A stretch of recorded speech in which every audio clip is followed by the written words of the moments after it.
When will you get pregnant? A barren wife. Just get out.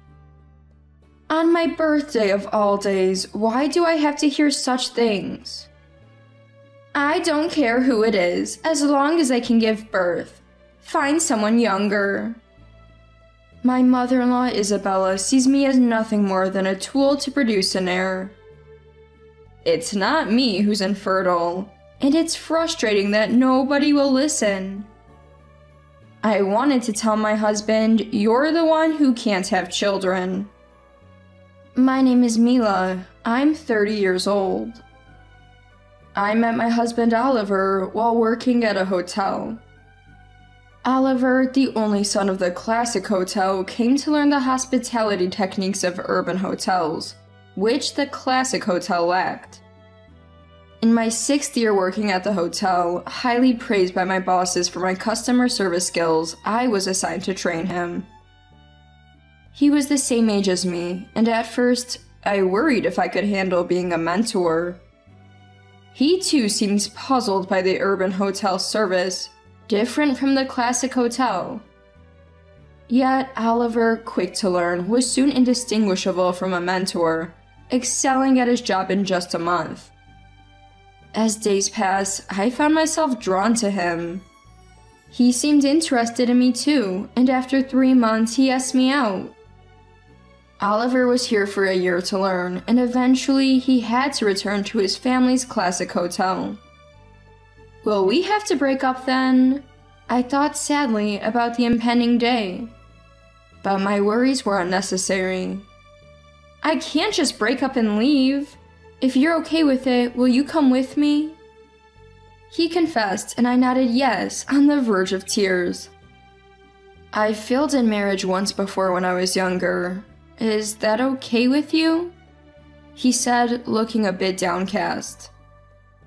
I answered, trying to push away my slight hesitation. I don't mind at all. Despite a momentary doubt, I chose to look beyond it. Initially, my parents were opposed due to his divorce history, but they eventually gave in to my insistence. His family owned a very famous, long-established hotel.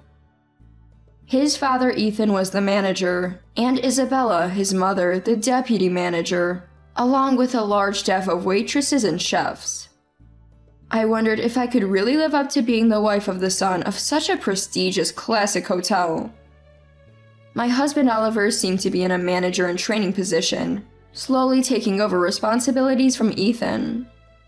I thought I'd be learning from Isabella, maybe becoming an apprentice landlady, but that was far from what happened. Mila, you should just stay home and be a housewife. I want to see my grandchild soon, Isabella said.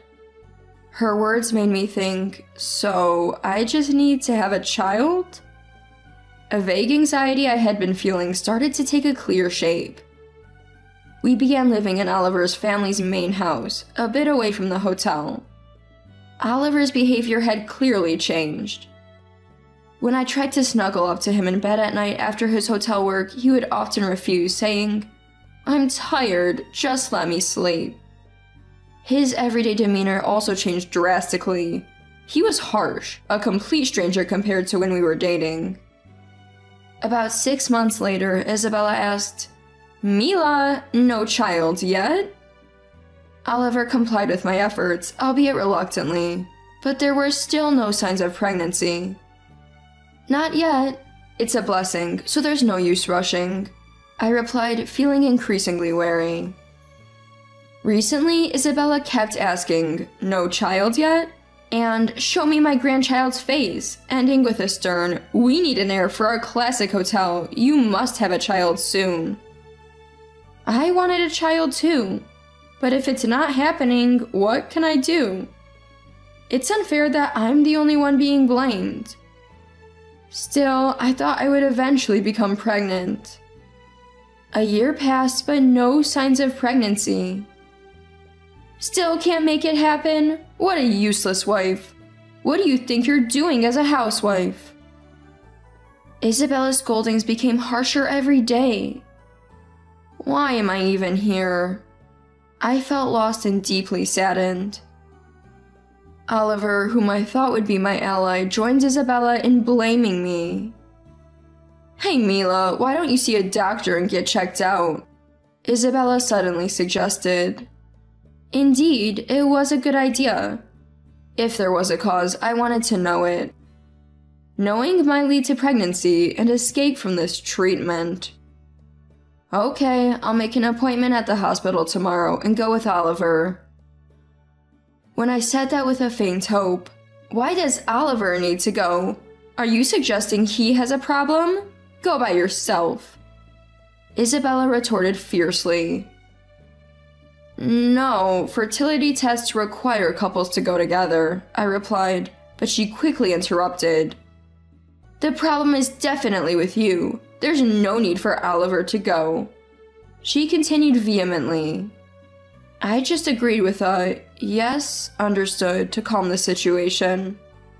But I thought I should at least discuss it with Oliver and waited to talk to him when he returned. Why do I have to go with you? Oliver responded disinterested. I gently suggested, well, we don't know where the issue lies, right? Let's both get tested. It's definitely your problem. I don't need to go to know that, Oliver concluded. Both Isabella and Oliver were so certain, but how could they be? Am I the only one to blame? But why are they so confident? I wondered. Living in the countryside near Oliver's family home, it took over an hour by bus to reach a major hospital.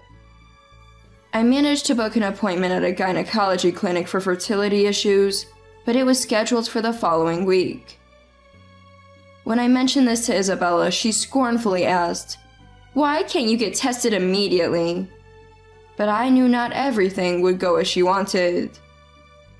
The appointments are quite full, I vaguely replied. I've never been fond of hospitals or tests, so I wasn't too eager myself. On the day of the test, the doctor was surprised Oliver wasn't with me. Shouldn't he be here? I thought the same. Without testing both, it's hard to know where the problem lies. They started with a blood test to check my hormonal balance, followed by an ultrasound to examine my womb, and use a contrast agent for a fallopian tube test. It was an exhausting, all-day process. Is fertility testing always this tough? I wondered. There's no abnormality here, the doctor said after reviewing the results, which was a relief. We can't say for certain without testing your husband, but if intercourse is regular, we can't definitively say you're the cause. Knowing I wasn't solely to blame was somewhat reassuring, but getting Oliver to come would be difficult. I tentatively asked, "Is there a way to check if my husband might be the cause without him coming?" The doctor replied, "Yes. Come in the day after intercourse. We can do a post-coital test, examining what remains in your womb." A ray of hope seemed to shine through. Then, I'll make an appointment for my next visit. Thank you. Leaving the hospital, I headed to the bus stop. While waiting, I saw a man resembling Oliver cross the street. What? Oliver? Here? I thought he might have come out of concern for me, which made me happy. I decided to follow him discreetly. It was indeed my husband Oliver. Just as I was about to approach, something unbelievable happened. A young woman approached Oliver, and they walked off arms linked. My world went dark. Seeing Oliver with another woman was devastating. Holding back the urge to collapse right there, I followed them. They disappeared into what looked like a hotel. I couldn't believe it and sat down on the sidewalk, overwhelmed. When I got home, Isabella called as if she had been waiting. How did the test go? What's wrong with you? Her accusatory tone echoed in my ears. The image of Oliver entering the hotel with that woman haunted me. The one at fault is your son, I wanted to retort. I was close to tears. No, there were no abnormalities. I barely managed to reply. They mentioned it might be due to chronic fatigue or stress, I added. Isabella scoffed. Ugh, fatigue? Stress? I've given you the leisure of being a housewife, and this is how you respond. Just make a child quickly. If you can't, we might as well divorce. I was too despondent to fight back, even though it might have been easier to let it all end. Oliver didn't come home that night. The next morning, he likely went to work as usual. I started the day feeling like I wanted to disappear. The night before the follow-up fertility appointment, I reluctantly initiated intimacy with Oliver. Despite his usual excuses of being too tired, he surprisingly accepted. I couldn't forgive him for being with that young woman, but I couldn't endure being oppressed anymore. That night, I put on my best act to welcome Oliver. The next day at the hospital, the doctor informed me, "The infertility issue is on your husband's side." All the emotions I've been holding back overflowed, and I cried. It's not my fault after all, I thought, crying freely. Crying made me feel a bit better. I decided to talk to Isabella and Oliver to make them understand the situation. As expected, Isabella was waiting for me at the house. Welcome back. How did it go? Is there a treatment? As I remained silent, don't just stand there, say something. A wife who can't have children might as well leave. Isabella, infuriated, said, No, I don't need treatment. The problem lies elsewhere, I said. At this, Isabella yelled even louder. Are you saying it's Oliver's fault? That's impossible because... At that moment, Oliver arrived and said, My fault? What are you talking about? I already have a child. I was stunned. A child? With whom? Oliver calmly replied, Didn't I tell you I was divorced? I had a child with my ex-wife, but she took the child when she left. Isabella, listening to this, Yes, that's right. We lost our grandchild to that woman. How frustrating. Spat out bitterly. So, there's no issue with me, understand? Oliver added. I finally understood their attitude. A barren wife is no use to me. A younger woman might get pregnant quickly. Oliver coldly remarked, Today is my birthday. How can you say such things? I couldn't help but shout. Oh, birthday? Right, you're 30 now. Pretty old. I can't deal with that, he dismissed. The Oliver who once celebrated my birthday was gone. If you can find someone else to have a child, then bring them here, Isabella said. I don't care anymore. I felt completely defeated. Suppressing the urge to scream, I quietly said. Overwhelmed by sadness, I packed my things that day and left Oliver's house. My parents welcomed me warmly when I returned home, their kindness soothing my wounded heart. On a sunny Sunday, while walking near my parents' house, I bumped into Lucas, a classmate from high school. He had been a top student and went to a prestigious university in the city, but returned to work locally after graduation. He was smart and athletic, almost a leader in our class. I had admired him too. We spent hours reminiscing about high school, losing track of time. We exchanged contact information, and later that night, he asked me out. On the next holiday, he invited me to a movie. Hesitantly, I agreed. As we walked side by side after the movie, he shared his life story. He had a girlfriend in university, but broke up after graduation. So, he's not married. He wouldn't have asked me out otherwise, I thought. Walking beside my high school crush, I couldn't help but feel embarrassed, despite my age. After being invited to several meals and movies, he asked me out. I decided to reveal that I had failed in my marriage and had returned home. He looked surprised at first, but then said earnestly, "I see you've been through a lot, Mila. I'm sorry if I was insensitive." I quickly responded, "I appreciate that, but I've had my share of hardships." He suddenly stood up apologizing. He's truly sincere. Watching his gesture, I thought. But then I remembered how I once thought Oliver was impressive.